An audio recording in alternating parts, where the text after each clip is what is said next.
Welcome into another edition of Flight Plan. Tim McMaster here along with Zack Rosenblatt. The 2024 Jets season, it is over mercifully. Time to win that offseason, get a new GM, get a new head coach, and turn this thing around. We decided not to immediately look back on the 2024 season, a little too fresh, too painful. We'll get to that eventually. But instead, because we're coming off of Black Monday and all the requests that the Jets put in for head coaching candidates and GM candidates, we're going to get into all of those and touch on every single one of them on this episode. But it was Baggy Day as well. Black Monday, Baggy Day, the same thing, depending on the state of your team, I guess. It was first off, Zach, it was an interesting Black Monday because the Jets had already done all the firing. Yeah, exactly. Season. So it made for a weird day, I guess. Like, let's start there with Baggy Day. You were at the facility. Not a lot of players talking, but what was it like over there? What was the feelings and vibes that you got from the players who did speak, especially the ones who might be around next year? I mean, yeah, there's only one that I'm like confident will be back next year, and that's Sauce Gardner. Sauce, right? And he had some great quotes. I mean, everybody's seen them by now, but I asked him about his contract and his desire to get a new one, and his answer was less about the contract, more about wanting to be with the Jets for a long time. And he had a great line about how, like, if I left and then they figured it out, then it would be hard for him to deal with, and he'd become the number one. That's interesting perspective, though. Yeah. Because he really wants this team to be good. And I know, and I went on with Boy Green actually this morning, and I told him about, I just had a brain fart. What was I going to say? Oh my God, what am I? Oh yeah, about how Boy Green. Yeah. How people kind of went a little too far with the criticism for Sauce this year. Like, I know he wasn't. Yeah. He had some bad games. He was more inconsistent, but if you look at totality of the season, he was still one of the 5 to 10 best corners in the NFL by stats in terms of how infrequently he was targeted, forced incompletions. He needs to get more interceptions. He needs to improve his tackling and maybe a few less penalties. But like, I'm not as concerned about the penalties as the tackling and lack of picks. And so anyway, Sauce had some great quotes. He was our media good guy of the year, well-deserved, because he always answers questions, and you can talk to him about his locker, and he kind of lingered and just hung out with us for a while, which was cool. It's interesting, though, because a lot of times the media good guy of the year is like further down the roster, right? Yeah. A little less of a star than Sauce Gardner. For sure. And they're usually not that young either. It's usually a veteran who's been around a while. Like, in the past, it's been C.J. Mosley, Tyler Conklin, Sheldon Rankins, guys like that. But yeah, so his quotes are telling about the future. We talked to Devontae Adams, C.J. Mosley, Tyron Smith even spoke for the first time maybe since the season started. I think there might have been one more. DJ Reed kind of shot the breeze with him at his locker. But yeah, these are all guys that aren't going to be here next year, most likely. I mean, Conklin, I think he'd be open to coming back. I think CJ would be open to coming back. But, the message was kind of consistent in that from what Breece Hall said on Sunday, which we didn't talk after Sunday, but Breece basically said, like, it's hard to win when you fire your GM and head coach in the middle of the season. Like, they had a lot of problems, and those weren't the only ones, but they had a hard time overcoming the shock of especially the Saleh firing. And I think that kind of laced a lot of the comments yesterday. There was a lot of talk about what the next coach needs to be in terms of like being a leader and, the accountability that needs to be in this building and things like that. But, to me, like, there's a lot of great quotes. Devontae had some really interesting quotes, and he talked about, the idea of coming back, whether it's with or without Aaron. He kind of, when I asked him, like, would you consider coming back if Aaron did not? And all he said was potentially, but it depends on everything. Like, he doesn't know who the quarterback's going to be, the coaches. Like, I don't think he'll come back. But, ultimately, for me, most telling thing or most takeaway you can take from a day where not many guys talked, Aaron didn't talk, is that Woody Johnson was not willing to talk about, his role and what happened this season, all the things that have been written about him. He gave one interview to the New York Post for the second straight year, gave him a one-on-one.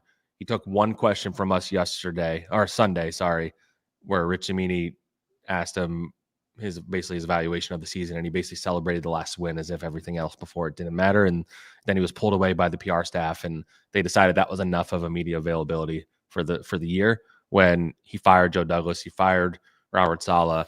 He pushed for the trade for Devontae. There's been our report about him. There's been other things out there about him meddling and his role in all the mess. And he opted to let Jeff Ulbrich, who will not be here next year, and he opted to let CJ Mosley, who will not be here next year, and all these guys have to answer for the season when Woody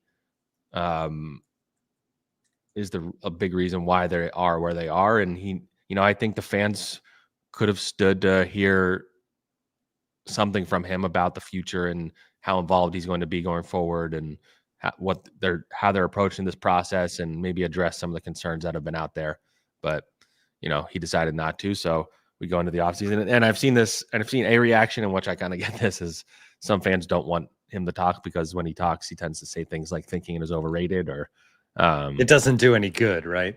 So I get that would be the reaction. Yeah, it just like the whole accountability is such a word they throw around here, and he's the one who does not hold himself accountable, at least publicly, as far as I know. From what I hear, like the interviews process has been good. He's been involved, but not the only voice. In the room, it's Woody, it's Christopher, it's Jaime, Rick Spielman, Mike Tannenbaum, and it's been those five asking all the questions.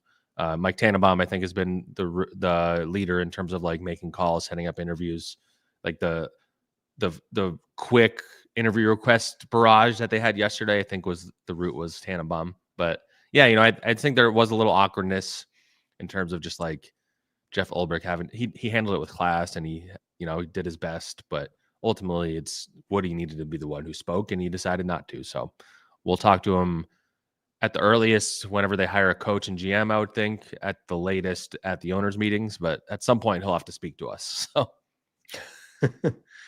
sometime. All right, should we move on to all those requests and all these new candidates for the head coaching and GM position? Obviously, they've already interviewed Ron Rivera, Mike Vrabel. We talked a lot about last week, coming off your story about Vrabel. Rex Ryan lined up and very confident that he's going to get this job. Rex talks the talk, that is for sure. Vrabel, obviously, since we last recorded, the Patriots have fired Gerard Mayo. So it seems, I think everybody would be shocked, right, if Vrabel doesn't end up in New England. It just seems like that's why they fired Gerard Mayo, was like, this guy's available and we're going to make this move. So let's move on to the other coaches. Do you want to start with who they requested or who they didn't request? Maybe we start there. Yeah. Ben Johnson, not requested. And he's obviously going to be one of the hot coaching candidates.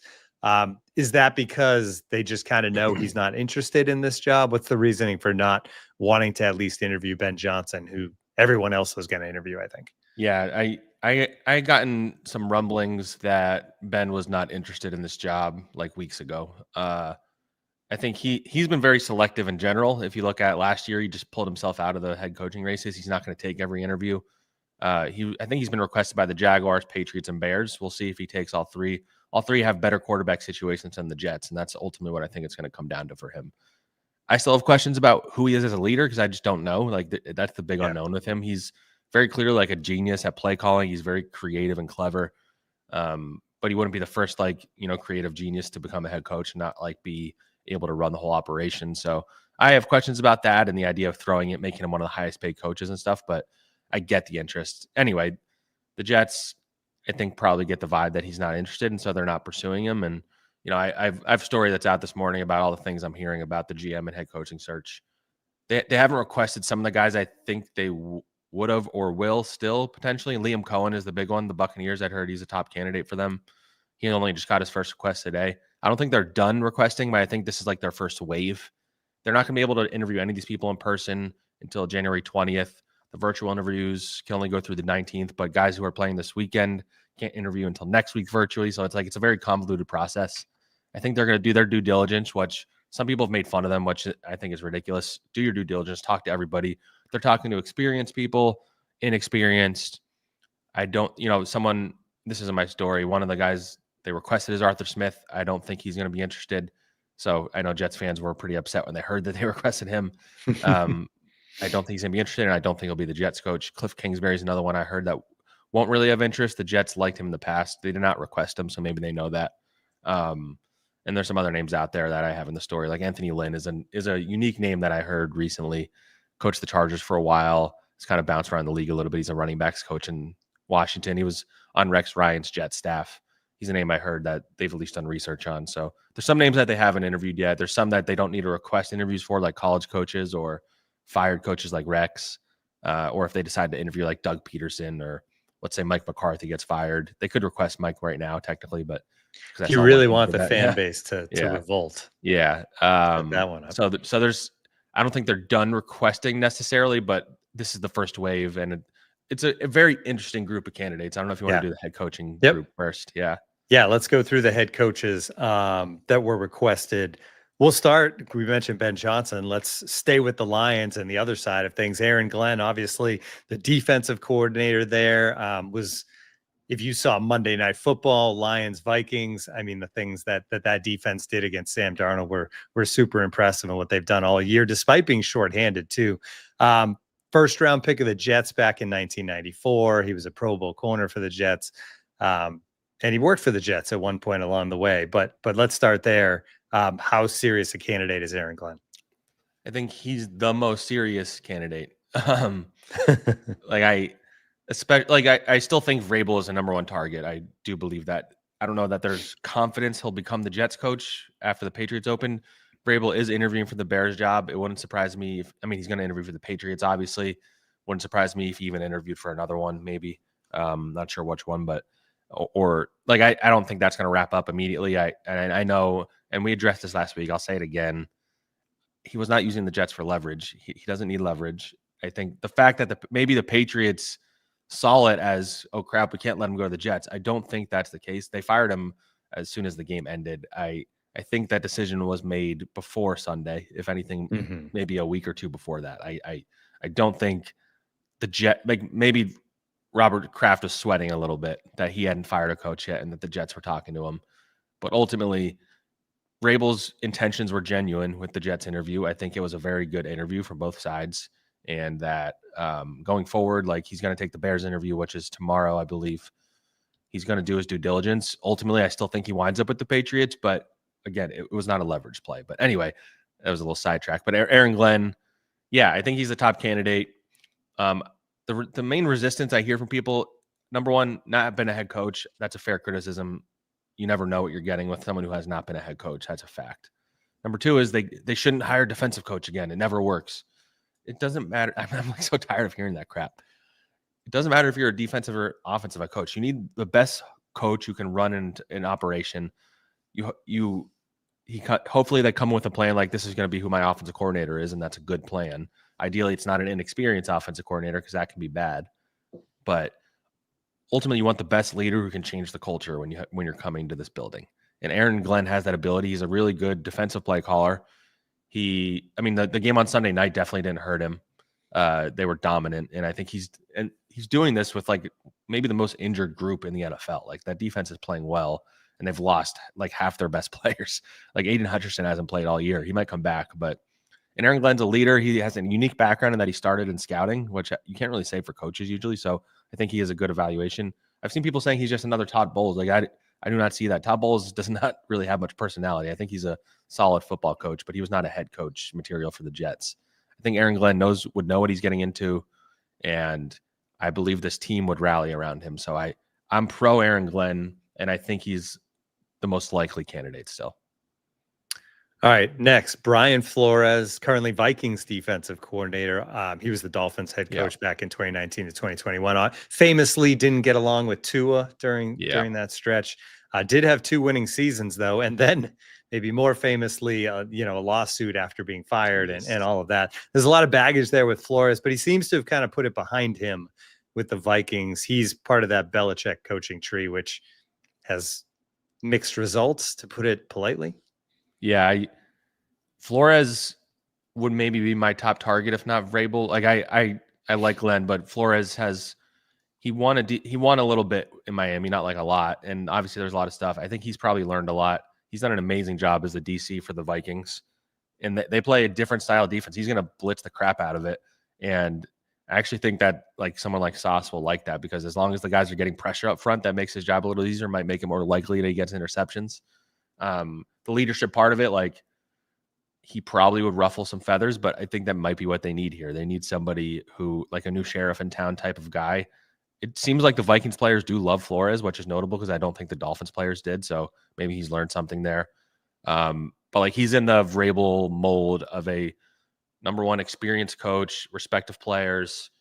He comes from the Patriots tree technically. I think he's a little different than that staff, but yeah, he'd be number one if not Vrabel. But if Vrabel, I'd have him at two around the same area as Glenn, I would say, with the experience being a benefit for him. And I think he would probably be able to fill a pretty good staff too, which is notable.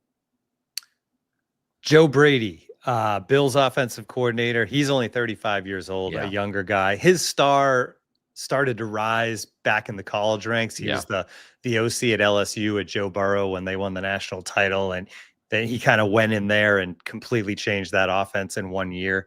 And then he's had success, right, with the Panthers, now with the Bills. I guess more with the Bills and Josh Allen than when he was with the Panthers. But he was the QB coach with the Bills. They fired the offensive coordinator, and he really seems to have clicked with Josh Allen there. Yeah, it didn't go well for him in Carolina, but he's a young coach still. I want to look at how old he is actually, because 35. Yeah, I mean, he's basically my age. So he's young, but yeah, he's done a really good job in Buffalo. I think the offense got a lot better with him than it was with Ken Dorsey. He's, Ken Dorsey, who was fired again over the weekend. Yeah. Geez, brutal. Yeah. By the way, just a little mini sidetrack. When I went to Cleveland for the Vrabel story, I went to Browns practice a couple of days, and I was there for Ken Dorsey's press conference for like the coordinators. And my God, the most like droll, boring, bland stuff ever. No disrespect to him, but it was very boring. But yeah, Joe Brady's an interesting one. I think he's kind of the mold of what the Jets fans seem to want, which is a creative offensive play caller, and I get it, but I don't know what Brady is like in terms of leadership. So that'd be the question, and who his defensive coordinator would be another question. All right, these next two are interesting because, well, Bobby Slowick, Texans offensive coordinator, but worked under Kyle Shanahan from 2017 to 2022. It would be interesting for this team after Saleh and LaFleur to go back that route again. It just seems unlikely that they would choose that offensive system and that sort of approach. Yeah, I don't get the sense people are very excited about that one in terms of like the fan base, and I can't see, unless he like blew the Jets away in his interview. Like the Texans offense took a step back this year to a degree, and CJ Stroud did not have as good of a year, and have looked terrible against the Jets too. I was about to say the Jets have out-schemed him intensely. So I don't know. I think I'd rather interview Mike LaFleur than Slowick, because I think that would be funny personally. But yeah, Slowick I'm not as high on, but I don't know. Maybe he's a leader. I don't know. I don't know that he's another super young guy. So yeah, I'd lean no on Slowick, but notable that they're interviewing him at least. Taylor Delgado says LaFleur was good. I'll die on that hill. There you go. And then the other one from the Niners, Brian Griese, which is fascinating. Yeah, that QB coach since 2022. That's his only coaching experience. Obviously, he worked in television for a long time after a long playing career. I guess I just don't get that one at all as far as like interviewing somebody to be a head coach. Yeah, I feel like sometimes with these interviews, they're also interviewing somebody as a potential OC, and I would hope that's all they're doing with him and another candidate we'll get into. It's a little more fun to talk about, but Griese, I remember him when he was at the Broncos as a player, like growing up, like watching him. He was a pretty good quarterback, bounced around the league a little. But yeah, he was in broadcast for the longest time. He now has the Shanahan background while also having like the quarterback background. And I messaged somebody I'm cool with on the 49er staff. He was very high on Griese as like a person. He was surprised that he got a head coaching interview though. So I'm very interested to see how that one plays out. It's, out of left field names a lot of times can sneak up. Like I covered the Giants coaching search when I was transitioning over to the Giants coaching search when they interviewed Joe Judge. Nobody had heard of him, and then he got the job. So anybody can go into an interview and blow them away with a plan, the way they talk about things, what they say about what they want to do at quarterback. So you can't, anybody who's interviewing with the Jets, I don't think you can rule out completely, but it'd be pretty shocking if Brian Griese leaped that far. You teased guys that maybe are in the room more for the OC job. I assume you're talking about Josh McCown, yes. Vikings QB coach. We've seen what Sam Darnold has done, and obviously a lot of the credit goes to McConnell for that. But the QB coach has to be a part of it, and that's been Josh McCown. Just 2 years experience for him too as a coach. I mean, maybe Josh could convince Sam Darnold to come back home too, because they're very close. Yeah. I covered the Eagles. It was right after McCown left the Jets. He was the backup to Carson Wentz, and I did like a deep dive on how much he'd become like a coach for the team when I was with the Eagles, and that, like, just from the way people talked about him in that building, I was like, this guy's gonna be a head coach pretty soon. And then there was that brief moment where it seemed like the Texans were going to hire him, and then they got absolutely destroyed. And then they were like, "Oh no, we're not going to do that. I don't know what you're talking about." And that's when they hired David Coley, I believe, or there's another coach they fired after 1 year. I'm blanking on, but he had some juice about that for a little bit. I think he needs more experience. I don't think he's ready to be a head coach yet. I think he has head coaching genes in his DNA, and he's beloved by players. He's very smart. He was the most traveled quarterback ever. Like, he played for almost every team, every possible offensive system. He played with quarterbacks, played with different coordinators and coaches. So he brings a very unique perspective, but I'd be more into him, especially with the Flores combo. I think it'd be fun if it was McCown OC, Flores head coach. I think I've seen that a lot, but not, I mean, Aaron Glenn too. Like, I think you'd prefer an OC that has a little experience calling plays, but I trust McCown's brain and his mind and the different kind of offenses he can meld together in theory. So he's a fun candidate, especially because of his Jets ties. He's going to win the interview. They're going to love him in that building. He played pretty well for the Jets for a couple of years. But again, would be surprised if he was the head coach, unless the Jets are kind of failing to convince any of these top targets to take the job. All right, a couple more. Matt Nagy, well-known guy that's been around. Current Chiefs OC. Bears head coach from 28 to 21. That didn't go really great. He's a Northeast guy as well. Played at Delaware, from Pennsylvania. And it's just a real familiar name, I think, for NFL fans. Yeah, I think Brian Costello was the first one to suggest him as a candidate. I'm just pulling up his record. Yeah, so he was Cause brought that up, and everybody lost their mind. I think in retrospect, he's aged decently based on what's happened after that in Chicago. It's gotten so much worse. I mean, he got worse over the course of his tenure. He went 12-4, lost in the playoffs, 8-8, 8-8, lost in the playoffs, 6-11. So a winning record over 4 years, which, the Jets would love to have a winning record over 4 years. He's a flawed and maybe not the most creative, but he's now been under Andy Reid the last couple of years calling plays with Patrick Mahomes.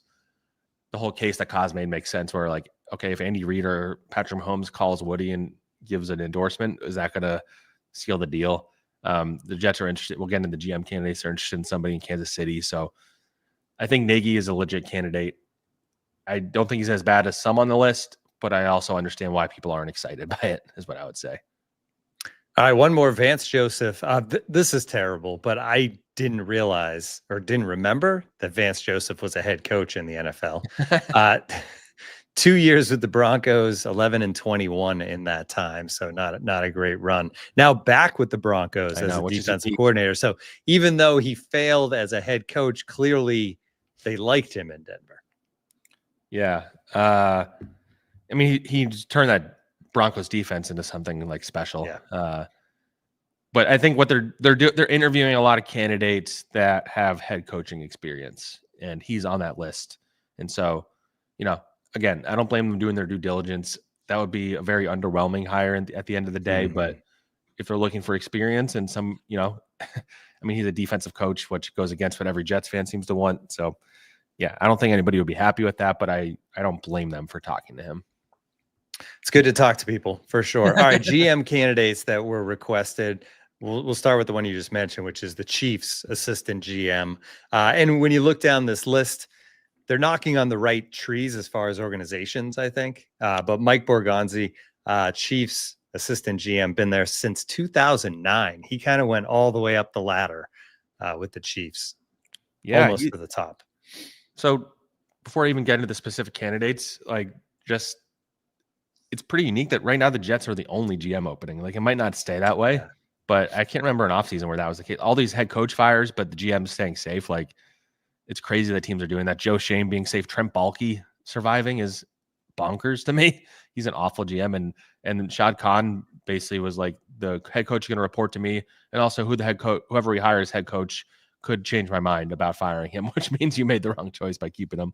But anyway, the Jets have the only opening, and as we always say, there's only 32 of these, so that helps them in these situations. And Borgonzi, someone who's interviewed for jobs in the past, I think he's been selective. He's in a great situation.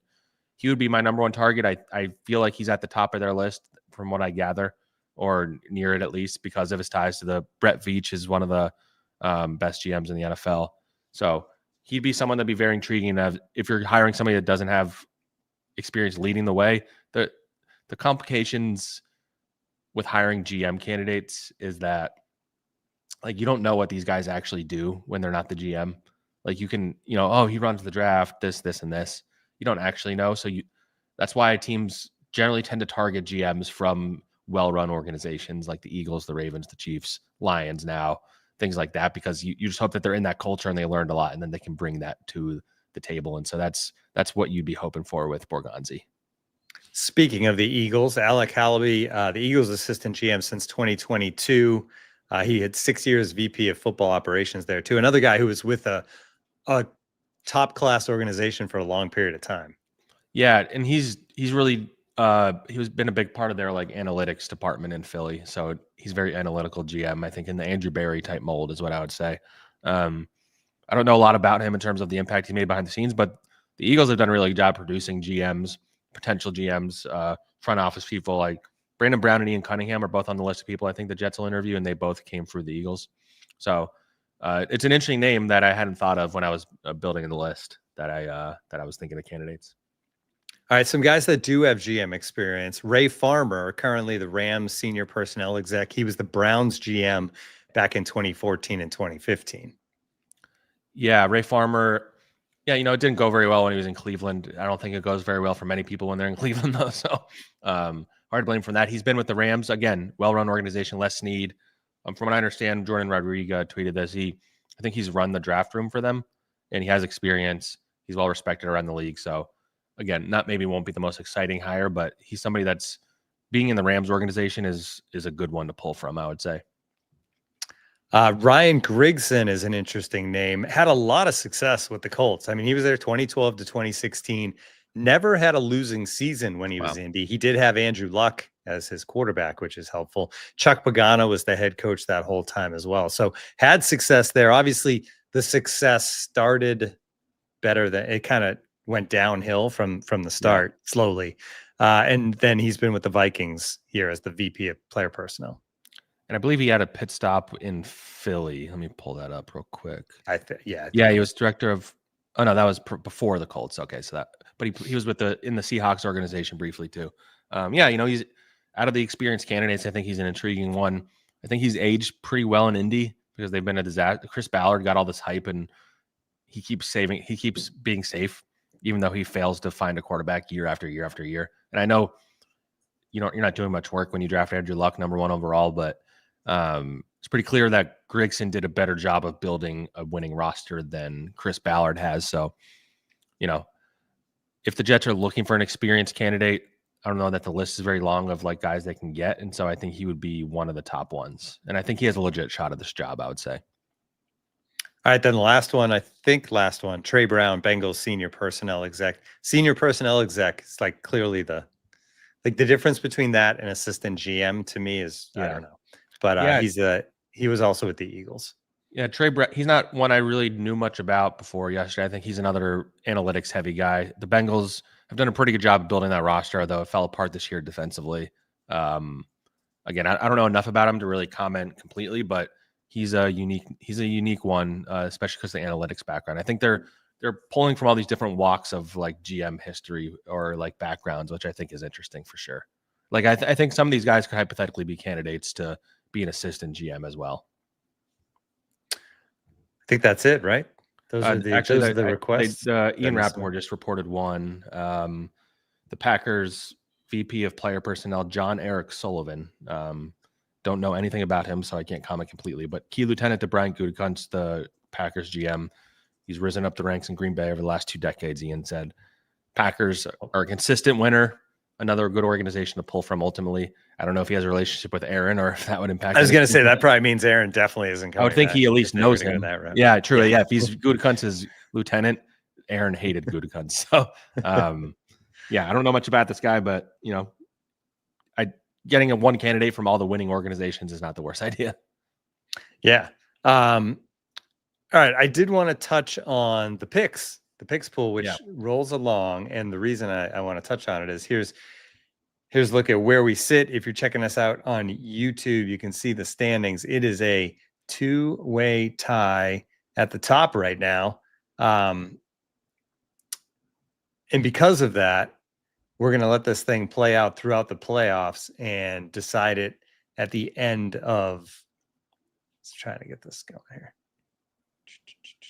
Here we go. Historic STE 103, Joe 2356 103. So we're going to let the picks continue through the playoffs, decide the champion, let them decide it on the field, not go to a tiebreaker right now. It's actually what we've always done with the picks, Zach.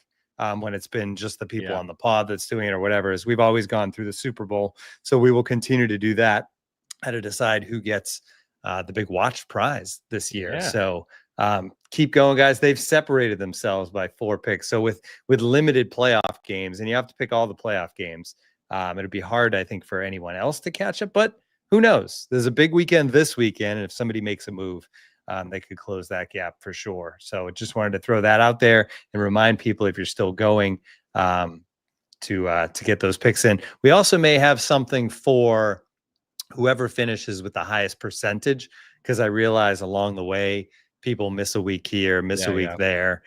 So somebody that has done the majority of the weeks and maybe has the best percentage, even though they don't have the highest total, I think we'll have something for them as well. So keep those picks coming. Zach, the offseason begins. Time to win it. Any final thoughts before we say goodbye? Yeah, I mean, for fun, we should just quickly make our picks for this weekend's game. Oh, right. Because I think there's some fun games. So I figure we might as well. We haven't done picks in a long time. This playoffs feels, I mean, the NFC, it feels like the Lions are the favorite, but this feels like one of the more loaded, like in terms of how good these teams are. All right, let's go in chronological order, and we'll just take turns picking. We start on Saturday afternoon, Chargers at Texans. I'm going to go with the road team in this one. I'll take the Chargers. I think they're hot. I think they've kind of changed the whole vibe there this year in Harbaugh's first season, and I think they go into Houston and win. I mean, -3 favorites on the road too. They have a better record. They're just not the division champs. Yeah, the Texans have been pretty unimpressive this year generally. So yeah, I agree. And the Chargers defense is really good. Their defensive coordinator, actually, I'm surprised hasn't gotten interview requests yet. Jesse Minter. He's very young, but he's someone who's been talked about a lot. Yeah, I think Chargers win that one. Steelers Ravens in Baltimore, primetime game on Prime Video. It's a 10-point spread. Yeah, wow. I think the Ravens win, but I'll take the Steelers in those 10 points. Yeah, I could see it being less than 10 points. The Steelers have fallen off a bit as the season has progressed. Russell Wilson has been playing well. Arthur Smith, the running game has not been as good as expected, but the Steelers defense is very good. And you never know what you're going to see Lamar-wise in the playoffs. This feels like a year maybe he'll turn it around and they'll go on a run, but AFC is hard. So, but yeah, I think the Ravens win that one. Ravens-Steelers are always good games, though, so I have a hard time believing it'll be a blowout. Yeah, love rivals meeting in the wild card. All right, switching over to Sunday afternoon. The first game's 1:00. Broncos visiting the Bills. You can go first with this one. Buffalo 8.5. Yeah, I'm gonna. With that line, I think I'd take the Broncos plus 8.5, but I think the Bills win. This feels like the Bills' year, if it ever was. But again, the Bills are a team that you just don't know you're going to get in the playoffs. Josh Allen's going to play well, but are they going to close it out? Is the defense going to hold up? Broncos are dangerous. I do think they're better than I thought they would be for sure. Bo Nix was really, really good last week. He had that crazy touchdown pass that tipped off 3 different guys and just play of the year, maybe. Yeah. And their defense is very good, but yeah, I think this is the Bills' year. If I'm sitting here right now, I think Bills Lions is the Super Bowl if I'm predicting ahead. Yeah, and I think the Bills cover. I think at home just the fired up beginning of the playoffs. Broncos inexperienced. I think they kind of roll in that. 4:30 game is the Packers visiting the Eagles. Philly favored by 4.5. You mentioned when we were talking before, though, Jalen Hurts has not cleared protocols yet. That's obviously a big deal. Yeah, that's concerning. It Hurts in the playoffs has been concerning, and I'm very curious to see if this goes poorly, if Sirianni is safe. I can't imagine he would be, but maybe I'm wrong. 14-3. Yeah, I mean, and this roster is absolutely like they should make the Super Bowl. You can't blame them if they lose to like the Lions or something. But yeah, I mean, I think the Eagles win ultimately as long as Hurts plays. I think the Eagles win. Packers are very good. I think that's gonna be a really, really good game though. Like I think it's gonna come down to the end. And if you tell me the Packers won that game after Sunday, I wouldn't be shocked. See how many carries Saquon gets in that game. His first ever playoff game, which is crazy. No, he played in 22. Sorry. Right. Yeah, but only one. He's never won a playoff game, right? Though no, they beat the Vikings actually, so I was way off. Oh, that's right. That's right. It feels like the Giants haven't made the playoffs based on how bad they are, but they did. All right, Sunday primetime game. To me, this is kind of like the worst game of the weekend. It's still kind of Commanders at Bucks. Bucks by 3. It's in Tampa. Bucks by 3 is interesting. I don't know. The Commanders have just been impressive. Yeah, but we'll see. I'll take the Commanders in that. You know, I'll take the Bucks. I don't have a lot of confidence in that, but Baker Mayfield's been so good this year. Yes. Like his stats are right here actually. 4,500 yards, 41 touchdowns, and 16 picks. Like that's unreal. Liam Cohen is a legit coach. But yeah, I'll say Bucks for the sake of difference. The Bucks game was great on Sunday. It was on here in New York. And the fact that, they come back, they win the game, but then final play of the game, Mike Evans needs 5 yards for 1,000 yards to tie Jerry Rice for 11 straight years. And they throw the quick pass to him on the final play of the game, despite having the game wrapped up. That was a cool moment. And they roll that momentum into the playoffs. Final game of before we get, there's some breaking news just now, not of the Jets, but the Titans fired Rand Carthon, their GM. He was after only 2 years. Number 2 and 2 GMs. Yeah, so 2 GM openings. And part of my story was that Mike Vrabel thought they should have promoted Ryan Cowden, and instead they went with Rand Carthon. They ignored him, and the roster is a disaster in Tennessee. So just falling apart. Yeah, awful. All right, final game of the weekend, wildcard weekend, is Monday night, which is interesting. Vikings at Rams. The Vikings were a win away from having a bye, home field to the Super Bowl, all that stuff. They're 14-3, and instead they're the 5 seed and have to go on the road Monday night in LA to take on the Rams. Yeah, I still lean on the Vikings winning. They didn't play well against the Lions, but I mean, it would be pretty disappointing if they lose their first game in the playoffs after the year they had. But I hope Sam Darnold gets to play a couple playoff games. It'd be cool to get a Vikings-Lions rematch, but I think the Vikings win this one. Even though the Rams are not bad, I think the Vikings win. They are Vikings are 1.5-point favorites on the road. All right, those are the games. Wild card weekend, and then the next weekend I think is my favorite weekend of the playoffs, where you get the top teams back into the mix, and that full slate of games plays out. But this should be fun. I think all of these games have the potential to be really exciting. We'll see how it all plays out. All right, Zach, enjoy the football when you don't have to cover a game. I know it's gonna be. I get to just watch football. It's gonna be fun, and we'll come back with a pod pretty soon, updating on the search, I think. Yeah, we'll be back next week. Thank you everyone for tuning in all season long, and stay locked in as this team turns into off-season mode and the search continues, and we'll have all the latest news on all the possible hirings for both the GM and the head coach position. Thanks for checking out Flight Plan.